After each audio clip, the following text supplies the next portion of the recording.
I'm Jamey Applegate, Senior Director of DEI at Equity at Work, and this is your DEI Minute, your go-to podcast for leaders looking to navigate the ever-evolving landscape of diversity, equity, and inclusion in the workplace. Whether you're just starting out with DEI or looking to sustain your long-term successes, each episode will provide you with the actions you can take to move DEI forward at your organization, all in 15 minutes or less. Join us every other week as we break through the noise and help you do DEI right. Let's get to it.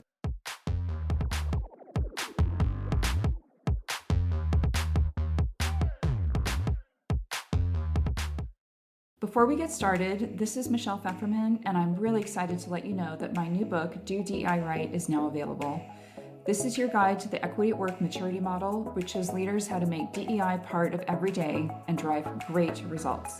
You can get your copy through the link in the show notes or wherever books are sold. For today's episode, we're going to talk about benefits, and more specifically, we're going to talk about how to make sure that the benefits your organization offers are inclusive and meet the needs and desires of your varied team members. So benefits is a huge topic, and there are so many different benefits and types of benefits that your organization could potentially offer. It can definitely be daunting and overwhelming to figure out what potential benefits should or could look like, and it's equally challenging to then figure out what your organization is actually going to offer. So my hope is that from this podcast, you can either kickstart the conversation around benefits of your organization, or if you already have a robust benefits strategy, you can identify a few areas for revision or further exploration. So one huge caveat around this episode: what I'm going to talk about is categories of benefits and then specific items within those categories and how to make them as inclusive as possible. I'm not saying that every organization should just go out and implement every benefit exactly as I articulate it. It might not be the case that a given organization can implement that specific benefit due to operational, financial, or regulatory constraints. So please take what I'm saying here as a conversation starter and then apply it against your organization's specific circumstances and context. Do not take this as like the word. Also, I'm not going to be talking about pay or pay equity. That is a different topic for another episode down the line. We do suggest that you do pay equity audits. People should be compensated fairly for their work, and people should be paid equally for equal work. We suggest you implement regular pay equity analyses, and we also recommend that you review any bonus structures that you might have to ensure that it is truly objective and that it rewards both behaviors and outputs. But pay and pay equity, much larger topic for another day. So we're just going to talk strictly about sort of additional benefits that folks might get. So we're going to get started with the topic of healthcare. So many organizations offer health insurance, and it looks different at many different organizations. Some organizations cover the entire cost of health insurance for employees and their families. Some cover the entire cost just for the employee, and then the employee can sort of buy in to get coverage for their dependents or their families. Some offer a percentage of the cost for employees and dependents. Some offer a monthly or annual reimbursement or stipend for cost. It really depends on each situation. It also kind of depends on if employees are full or part-time. But I will say this: in a country like the United States, where healthcare is heavily tied to full-time employment, organizations should work to offer health insurance to their employees however possible, full stop. But if you do have health insurance, here are some ways that you could think about making it more inclusive. So one is to think about the needs of specific groups. So if you're thinking about LGBTQIA plus folks, trans people might need hormone treatments, or they might need gender transition surgeries, or just gender transition care. Do the coverage options that your organization offers cover those? For parents-to-be and new parents, you could think about people who are considering growing their family. Does the organization offer family planning services, such as funding for adoption or IVF treatments? For pregnant women, do the coverage options include all manner of reproductive care, up to and including access to abortion services?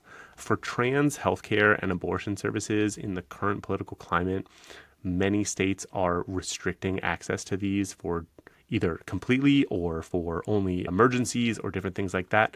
It might not be legal in the state where a given employee lives. So just recognize that. And one thing to consider is whether your organization can offer to cover or reimburse travel expenses related to accessing that care in a place that does offer it. Another part of healthcare to think about is mental health and substance abuse services. Does your organization offer coverage for counseling or therapy or rehabilitation services? Does it cover substance abuse treatments? Things to make sure you are asking whoever you use as a provider for health insurance. Your organization could also implement some things like some wellness offerings, so things like access to meditation or mindfulness apps, stress management courses, access to a gym or a fitness center, or like a reimbursement or a monthly stipend for physical health. That can always be a thing. Some folks also just give employees some funding toward the purchase of home fitness equipment. So there's some ways you can do that really promote these things that are really inclusive and really meet people with however they want to approach their health. Another big category to talk about is work location and hours. And the big thing here is flexibility and potentially the ability to work from home or in a hybrid scenario. So this might be the one that is most contentious, and absolutely there are certain tasks and work that cannot be done remotely or in a flexible manner. Some things must be done in person or at specific times. And so I want to just acknowledge that and say this is where possible we would advocate for these things. But for flexibility, I would just ask, does every person need to work at the exact same time? Are there certain critical times or meetings where everyone should convene? Outside of those, can team members kind of set their own hours and make sure we're really focusing on, are they getting the work done and are they being a productive team member? Or are we really just saying, I need you here at this specific time because that's what we've always done? And then for hybrid or work from home, think about whether it's necessary for each person to be in the office for all of their work hours. Are there some times where having everyone together really is valuable or necessary? But then again, outside of those, can team members work from where they'd like? That definitely drives up employee satisfaction. If folks want to have an office, maybe you have an office space for them. But if folks don't, maybe they can work from home. So our recommendation is that organizations assess what is necessary in terms of synchronized work times or, in-person work locations. But from there, allowing for as much flexibility as possible, it does increase employee engagement and it actually does increase productivity. A note here for folks that are really dead set on having people in the office for the concept that there's something magical and there's sort of this spontaneous collaboration. If you want collaboration, whether it's in person or virtual or hybrid, you really just need to be intentional about collaboration if it's a value of yours. You need to be intentional and make sure you're just creating spaces where folks are expected to collaborate and saying that it's an expectation, not kind of just saying, oh, we're all going to put everybody in a room together and just sort of hope that something good comes out of it. So I do just want to push back on the idea that in-person work somehow magically makes collaboration better. Another big bucket to talk about is paid time off or PTO. So PTO is a critical part of an employee's total compensation, and there are a few ways to make it inclusive. Big one is building in floating holidays. It's a great way to allow employees to use PTO for holidays that don't align with, in the United States at least, our federal holiday calendar. So this mainly applies to folks who are members of minority religious groups. Big examples would be like Jews or Muslims. And it goes a long way to ensuring that they don't have to use vacation days for sincerely held religious beliefs. As a side note, some organizations go beyond the federal holiday list and include other religious holidays. A common one I've seen in practice is Good Friday, which is phenomenal. People should get Good Friday off if they celebrate Good Friday, but it can also create the perception that Christians are getting preferential treatment. So just be on the lookout for that and really recognize that you probably have a diverse group of people that need different things in terms of their religious observances and holidays. So really trying to build in spaces where they can get that time without using vacation, because that can almost feel like a penalty. Another great thing for PTO, or just sort of another use of time, is to enact a time code for paid volunteer or community engagement hours. People like to volunteer and get out in the community on behalf of the organization. And this is a great way to encourage employees to be organizational ambassadors and do good in the communities in which the organization operates. These can be organized by the company or by individual employees, and they can help allow employees to supplement their work life with meaningful volunteer activities that allow them to support a cause that they are passionate about.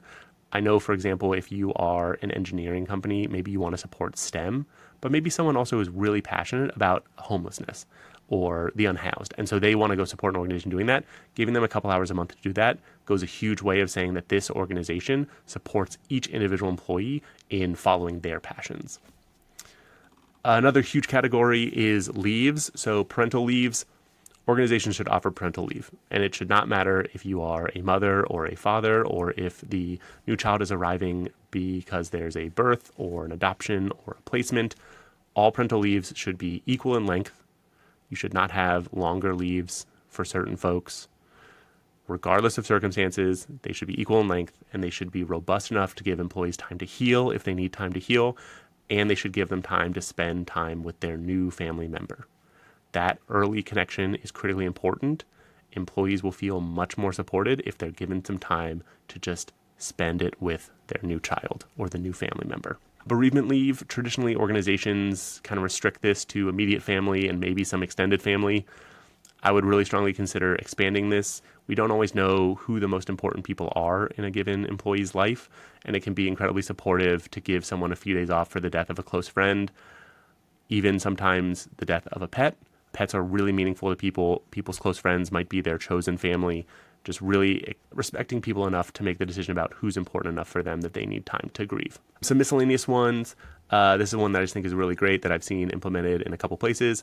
Childcare and even elder care. So childcare and elder care are challenging to find if you are looking for it, and they are expensive. So organizations that offer like a reimbursement or for childcare or elder care services, phenomenal. Or if your organization is large enough, especially on the childcare side, you could consider partnering with a childcare provider to have an in-house childcare facility within your building or on your campus. Those are really, really phenomenal. So those are the big categories that I want to touch on for this episode. Before we close out, I do just want to mention something really important about benefits. And it's too often those who use benefits face a stigma for having then used those benefits. So those who need healthcare services are sometimes penalized professionally for needing access to those services. They might be viewed as not being dependable, or maybe it's like we sort of second guess their future because, oh, they have this condition. And it's especially true for people with chronic conditions who might need to take time off work, and for people with mental health problems and substance abuse disorders. So just want to mention that. Folks who do choose to work from home in a remote or a hybrid where there's sort of options, they might be viewed as less serious about their work or contributing less. So want to fight against that. People who take all of their PTO and are unavailable during their PTO might be seen as less invested in the company or as not as a team player. And a huge one, pregnant women and new moms are often seen as less serious about their work, or that they're going to decide to leave the workforce. New dads face this a little less, but there is actually a stigma around men even taking parental leave at all in some spaces. And then I just want to mention also, mourning is a complicated process that plays out uniquely for each person based on many things: who they are, their relation to the person, their religious beliefs, and a person's inability to kind of snap out of it and be their old self. The death of someone important to them can sometimes be held against them. So I just want to make clear that it is critical to explicitly articulate that employees are able to access their benefits, and that there will be no negative consequences or negative impacts on their role or their future with the organization for any employee who utilizes those benefits. Those negative consequences are rarely explicit. It's very rare that someone is like, I am not promoting you because you are pregnant, but that stuff happens all the time. So you need to make sure that it's necessary to recognize when subjective opinions about employee capacity, ability, or trajectory are being articulated, and stamp those out. Benefits obviously are an incredibly important part of an employee's total compensation. They supplement an employee's ability to thrive by offering resources and supports tailored to their specific needs. Taking your organization's current benefits and making them more inclusive is an incredible way to ensure that the wonderful intention behind your organization's offerings meets the diverse and varied needs of your workforce. So if you're looking at implementing new benefits, or you want to talk through how to make your benefits more inclusive, we're obviously here to help. Let us know. And thank you so much for listening. That's a wrap. I'm Jamey Applegate, and that's your DEI Minute for today. Thank you for listening. Please be sure to follow us wherever you listen to podcasts, and don't forget to leave us a review. If you ever have questions, please visit our website or send us an email. You can also sign up for our newsletter and follow us on LinkedIn, YouTube, Twitter, and Instagram. Links to everything can be found in the episode notes. This episode was edited and produced by Podgrowth, with podcast art by me, Jamey Applegate.